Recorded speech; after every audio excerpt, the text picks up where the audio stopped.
श्री शिवाय नमस्तुभयम। दोस्तों, आप सभी लोग जानते हैं कि 21 सितंबर 2024 यानी शनिवार के दिन पितृपक्ष की चतुर्थी तिथि पड़ रही है दोस्तों। और यह वह शनिवार है जो पितृपक्ष महीने में पड़ने वाला सबसे बड़ा शनिवार है, क्योंकि यह पितृपक्ष महीने में पड़ रहा है। और आप सभी लोग जानते हैं कि पितृपक्ष का महीना 18 सितंबर से शुरू होकर 2 अक्टूबर तक चलेगा। गुरुजी ने कहा कि इस पितृपक्ष महीने का अपना एक अलग महत्व होता है। पितृपक्ष महीने में आपके पितर इस धरती पर आते हैं, और अगर हम उनको प्रसन्न करने के लिए कोई भी उपाय करते हैं तो वह आपसे प्रसन्न हो जाते हैं। तो दोस्तों, इस शनिवार के दिन आपको यह उपाय अवश्य ही करना चाहिए। और दोस्तों, आप सभी लोग जानते हो 21 सितंबर 2224 शनिवार चतुर्थी तिथि का अगर सबसे बड़ा कोई उपाय है तो वह एक चुटकी काला तिल वाला उपाय है। तो दोस्तों, इस शनिवार चतुर्थी तिथि के दिन आप लोगों को इस एक चुटकी काला तिल वाला उपाय को जरूर करना है। बहुत सारे लोग होंगे जिन लोगों ने इस उपाय को ना किया हो, मतलब पूरा साल निकल गया उन्होंने किसी भी दिन इस एक चुटकी काला तिल वाला उपाय को ना किया हो। पर दोस्तों, आपके पास एक आखिरी मौका बचा हुआ है जो कि 21 सितंबर के दिन है। तो इस दिन आप लोगों को इस वाले उपाय को जरूर कर लेना है। भले ही आपने पूरे साल भर इस उपाय को न किया हो, पर अगर आपने इस श्राद्ध पक्ष महीने की शनिवार चतुर्थी तिथि के दिन अगर इस वाले उपाय को कर लिया तो आपको इस उपाय को करने का वह फल मिलेगा जिसकी आपने कभी कल्पना भी नहीं करी होगी। इसीलिए आप लोग इस वाले उपाय को एक बार जरूर कर लेना, ताकि आप लोगों के हाथ से यह मौका ना जा सके और आपको इस उपाय को करने का फल मिल सके। दोस्तों, ये उपाय पंडित जी ने अपनी अभी की ही शिव महापुराण की कथा में बताया है, जिस उपाय को आज हम आपको बहुत अच्छे से समझाने वाले हैं। इस वीडियो को देखने के बाद इस उपाय को समझने के लिए आपको कोई और वीडियो को देखने की जरूरत नहीं पड़ेगी। तो चलिए दोस्तों, उपाय को शुरू करते हैं। देखिए, यह इस पितृपक्ष महीने के शनिवार चतुर्थी तिथि के दिन यह इतना खास होता है, इतना महत्वपूर्ण होता है। देखा गया है कभी कभी बड़े बड़े पूजा पाठ अनुष्ठान से जो मनोकामना पूर्ण नहीं होते, वह पितृपक्ष महीने के दिन एक छोटे से उपाय करने से ही आपकी मनोकामना पूर्ण हो जाती है। और बहुत सारे लोगों ने इस उपाय को किया भी है और उनको इस उपाय को करने का फल भी जरूर मिला है। अगर आप लोग भी इस उपाय को करना चाहते हैं तो आप इस उपाय को पहले अच्छे से समझ लेना, सुन लेना, उसके बाद करना। आपको इस उपाय का फल जरूर मिलेगा। और इस उपाय को कर लेने से आपके घर में चाहे किसी भी प्रकार की दुख और समस्या क्यों ना चल रही हो, आपको उसका कारण भी नहीं पता है कि भाई यह समस्या किस कारण से चल रही है। उसका कुछ भी कारण हो सकता है, जैसे पितृदोष हो सकता है या किसी भी तरह का मंगल दोष भी हो सकता है। तो इस दिन आप लोगों को एक चुटकी काला तिल वाला उपाय कर लेना है। यह एक ऐसा उपाय है जिस उपाय को अगर किसी विशेष दिन पर किया जाए तो भाई उस विशेष दिन का जो है वह तो हमें मिलता ही मिलता है।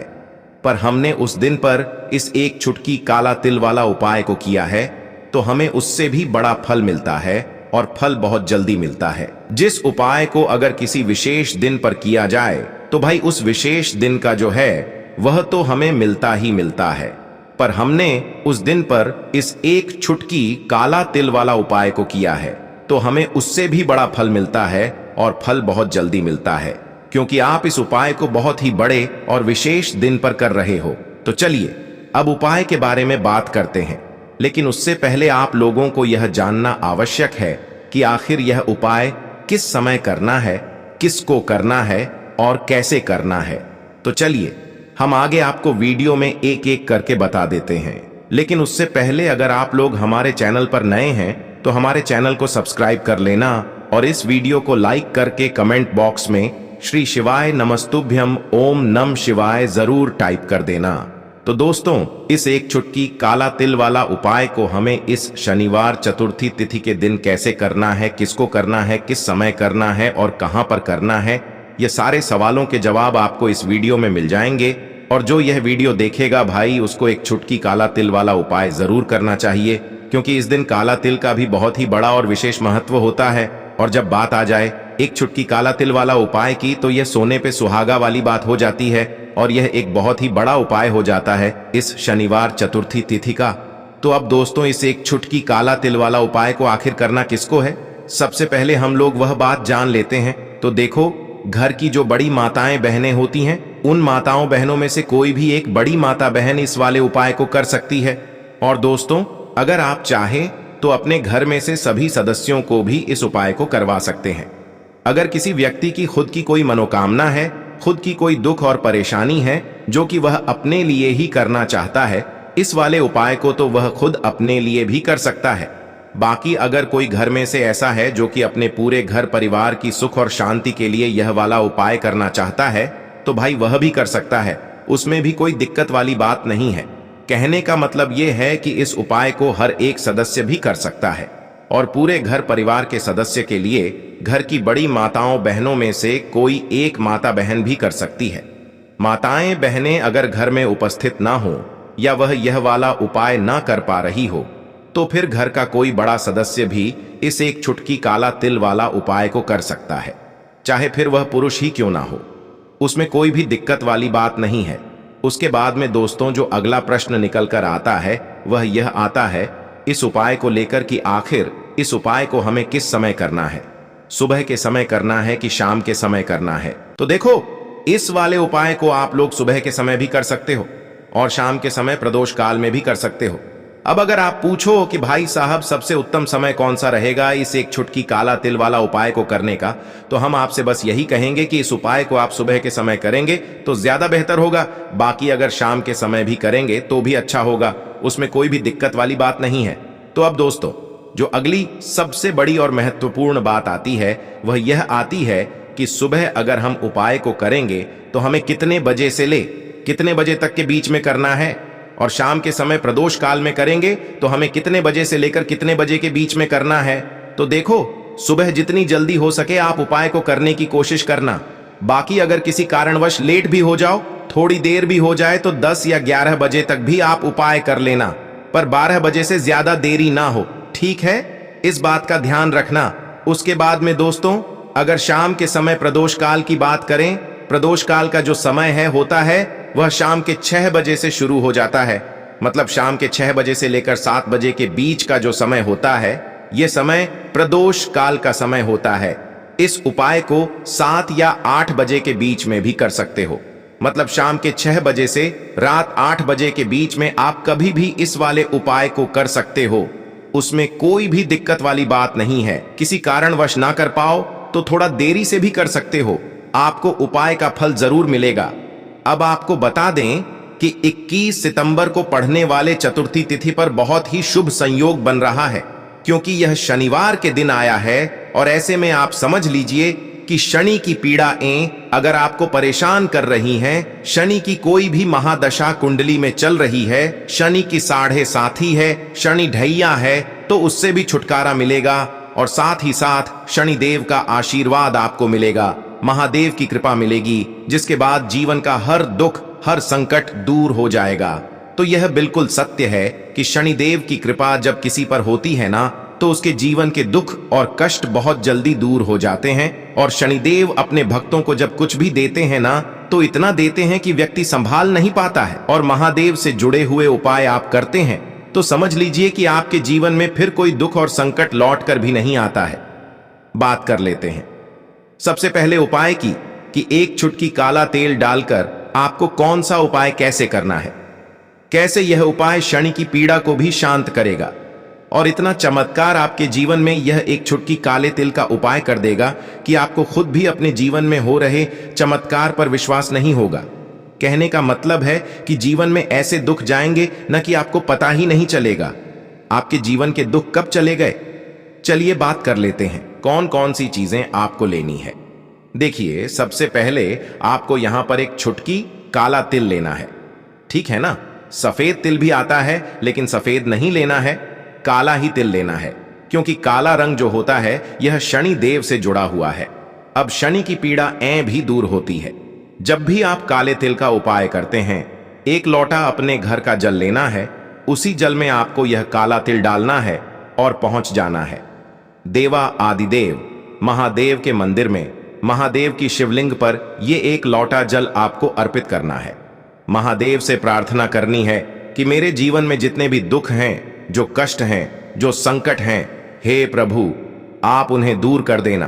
तो देखिए, जब भी आप महादेव की शिवलिंग पर काला तिल अर्पित करते हैं, अगर यह उपाय आप पितृपक्ष की चतुर्थी तिथि के दिन कर लेते हैं तो बहुत ही चमत्कारी और बहुत ज्यादा आपके जीवन को ऐसा समझ लीजिए कि बदल के रखने वाला यह उपाय होता है।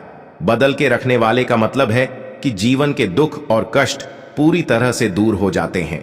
अब ये उपाय करना किस दिन है? तो 21 सितंबर शनिवार चतुर्थी तिथि के दिन करना है। करना किस समय है? तो शाम के समय में करना है। 6 बजे के बाद आप 9 बजे तक इस उपाय को किसी भी समय करें, क्योंकि यह बहुत शुभ मुहूर्त है। इस बार शनिवार चतुर्थी तिथि पड़ा है और इस समय पर आप यह उपाय करते हैं तो आपको बहुत जल्दी लाभ भी मिलेगा। शनि पड़ाएं भी शांत हो जाएंगी और साथ ही साथ शनिदेव की कृपा हुई ना तो महाधनी और महाकरोड़पति बनने में भी आपको समय नहीं लगेगा। अब देखिए, साल 2024 जो है ना, ये शनिदेव का ही साल है और शनिदेव की कृपा इस साल में जिस व्यक्ति को मिल गई उसके भाग्य को चमकने में देर नहीं लगेगी। चलिए बात कर लेते हैं अब अपने दूसरे उपाय की। कौन सा है वो दूसरा उपाय जो पितृपक्ष की शनिवार चतुर्थी तिथि वाले दिन आपको जरूर करना चाहिए। और इस उपाय को अगर आप करते हैं तो धन संपदा की कभी भी आपके घर में कमी नहीं होती है। आपके घर में हमेशा धन आता है। बहुत सारे लोग हैं जो कहते हैं कि पैसा आता है लेकिन घर में नहीं रुकता। पैसा आता है लेकिन जो हमारे घर में आता है वह हमारे घर से बहुत जल्दी चला भी जाता है ना। कुछ लोग कहते हैं कि धन की बर्बादी घर में लगी हुई है। दिन पर दिन पैसा हमारा बर्बाद होता जा रहा है, बिजनेस खराब हो रहा है, व्यापार खराब हो रहा है, दुकान पर ग्राहक नहीं आ रहे हैं। तो बहुत सारे लोग इन चीजों को लेकर भी बहुत परेशान रहते हैं। तो अब जो उपाय आपको बताने वाले हैं, इस उपाय को आप करिए और इसका चमत्कार खुद अपने जीवन में आप होता हुआ देखेंगे। तो उपाय को करने के लिए आपको यहां पर लेने हैं काली उड़द की दाल। साबुत वाली काली उड़द की दाल आती है, ठीक है ना। 250 ग्राम ले सकते हैं, आधा किलो ले सकते हैं, 1 किलो ले सकते हैं। जितनी आपकी सामर्थ्य है उतनी दाल आप लें। साथ ही साथ आपको लेनी है यहां पर थोड़ी सी मिठाई, कोई भी मिठाई आप ले लें यहां पर। अब आपको क्या करना है कि शनिवार चतुर्थी तिथि जिस दिन है, ठीक है ना, उस दिन आपको शनिदेव के मंदिर में जाना है। जहां भी शनिदेव की कोई मूर्ति हो, प्रतिमा हो, वहां जाएं, या फिर महादेव का कोई मंदिर हो वहां पर भी आप जा सकते हैं। और इस मिठाई का और इस उड़द का दान आपको करना है। शनिवार चतुर्थी तिथि के दिन इस उपाय को करिए और फिर देखिए आपकी मनोकामना को कितनी जल्दी महादेव और शनिदेव पूरा कर देते हैं। बहुत ही उत्तम यह उपाय है। जिन लोगों की मनोकामना अभी तक अधूरी है, अटकी हुई है, पूरी होती ही नहीं है, या फिर जीवन में कष्ट बहुत हैं, दुख बहुत है, दुख और कष्ट दूर होने का नाम ही नहीं लेते हैं, तो ऐसा समझ लीजिए कि आपके जीवन के दुखों को अब दूर होने में देर नहीं लगे। जब इस उपाय को आप शनिवार चतुर्थी तिथि वाले दिन कर लेते हैं तो बहुत ही उत्तम सा उपाय है। सभी को यह उपाय जरूर करना चाहिए जिनके जीवन में धन की कमी है, शनि की पीड़ाएं परेशान कर रही हैं, या फिर घर में फिजूल खर्ची बहुत होती है, पैसा रुकता नहीं है और पैसा आता नहीं है। तो इस उपाय को करने से हर प्रकार से आपको हर तरफ से लाभ ही लाभ मिलेगा और धन आने के रास्ते जो आपके जीवन में अब भी बंद हो चुके हैं ना, क्योंकि बहुत बार होता है कि एक एक करके जीवन में धन आने के सारे रास्ते बंद हो जाते हैं। आप देखेंगे कि जैसे ही उपाय करेंगे ना, कहीं से भी आए आपके पास पैसा आना शुरू हो जाएगा। यही इस उपाय का चमत्कार है। पूरी सच्ची श्रद्धा से करेंगे, उपाय जरूर काम करेगा। तो बात कर लेते हैं अब अपने तीसरे उपाय की, जो कि शनिवार चतुर्थी तिथि का बहुत ही बड़ा उपाय है, बहुत ही चमत्कारी यह उपाय है। अब देखिए, जो तीसरा उपाय आपको बताने जा रहे हैं, इस उपाय को करने से सबसे बड़ा लाभ यही है कि सबसे पहले तो धन से जुड़ी समस्याएं जीवन से दूर हो जाएंगी। अच्छा, जो लोग कहते हैं कि घर में बिल्कुल भी तरक्की नहीं होती, घर में सफलता लोगों को नहीं मिल रही है, जो काम कर रहे हैं वह बिगड़ रहा है, हर काम में अड़चन आ रही है, पता नहीं किसी ने कुछ करवा दिया है या घर में किसी को नजर लग गई है, किसी की नजर लग जाती है, तब भी बहुत बार जीवन में दुख कष्ट बढ़ते चले ले जाते हैं, है ना। साथ ही साथ ऐसा होता है कि घर में कोई वास्तु दोष होता है, तब भी जीवन में दुख कष्ट जो है वो बढ़ते चले जाते हैं। समझ नहीं आता, इतनी पूजा पाठ करके भी, इतने उपाय करके भी लाभ क्यों नहीं हो रहा है। अब देखिए, जो उपाय आपको बताने जा रहे हैं, शनिवार चतुर्थी तिथि के दिन करने से हर प्रकार का दुख और कष्ट जीवन से दूर होगा। पैसा भी आएगा और सबसे बड़ी बात, आपके काम में कोई अड़चन नहीं आएगी, कोई रुकावट नहीं आएगी। कोई भी आप काम करेंगे उसमें सफलता आपको मिलेगी। देखिए, आपको क्या करना है कि शनिवार चतुर्थी तिथि वाले दिन उपाय जरूर करिए। आपको गौ माता की सेवा करनी है। इस दिन कैसे करेंगे? इस दिन आप गौ माता की किसी भी प्रकार से सेवा कर सकते हैं। उनको आप रोटी खिलाएं, गुड़ रखकर रोटी खिलाएं, ठीक है ना? या फिर आप जो भी गौ माता खाती है, जैसे कि हरा चारा खाती हैं, हरा चारा उनको खिलाएं। देखिए, सबसे पहले आपको बता दें कि जो गौ माता होती है ना, इनके अंदर होता है 33 कोटि देवी देवताओं का वास। अब जिस स्थान पर हमारी गौ माता खड़ी भी हो जाती है, न स्थान ही पवित्र हो जाता है। मां लक्ष्मी का स्वरूप होती है गौ माता, और जब आप अपने घर का अन्न उन्हें खिला देते हैं, न तो 33 कोटि देवी देवता आपको सीधे सीधे आशीर्वाद देते हैं, तो आप समझ सकते हैं कि एक गौ माता की सेवा करने से, उनकी पूजा अर्चना करने से आपको कितना लाभ मिलता है। साथ ही साथ आपको एक छोटा सा उपाय और करना है। इस दिन एक दीपक आपको लेना है, यहाँ पर सरसों के तेल का, उसमें एक चुटकी काला तेल डालना है, और यह दीपक आपको शनि दे के मंदिर में जाकर शनिवार के दिन जरूर लगाना है, क्योंकि शनिवार के दिन शनिवार चतुर्थी तिथि। और इस उपाय को अगर आप कर लेते हैं तो यह उपाय ऐसा समझ लीजिए कि महा उपाय हो जाता है, क्योंकि काला तेल शनिदेव को सबसे प्रिय होता है, सरसों का तेल शनिदेव को सबसे प्रिय होता है। तो बहुत ही चमत्कारी यह उपाय है, जरूर से करें। शाम के समय का उपाय है। शाम के समय जाएं और शनिदेव के मंदिर में एक दीपक सरसों के तेल का काला तेल डालकर जरूर लगाएं। इतना चमत्कार होगा ना जीवन में कि पैसा सा धन दौलत संभाल नहीं पाओगे। सुख समृद्धि घर में बढ़ती चली जाएगी। शनिदेव की ऐसी कृपा होगी न कि आने वाली पीढ़ियां भी सिर्फ सुख को भोगेंद्र। और बहुत ही महत्वपूर्ण ये उपाय है। तो दोस्तों, यह थे पूज्य गुरुजी द्वारा बताए गए कुछ बहुत ही खास उपाय। अगर आपको जानकारी अच्छी लगी हो तो वीडियो लाइक करिएगा। मिलते हैं फिर एक नए वीडियो के साथ। श्री शिवाय नमस्तु भयम।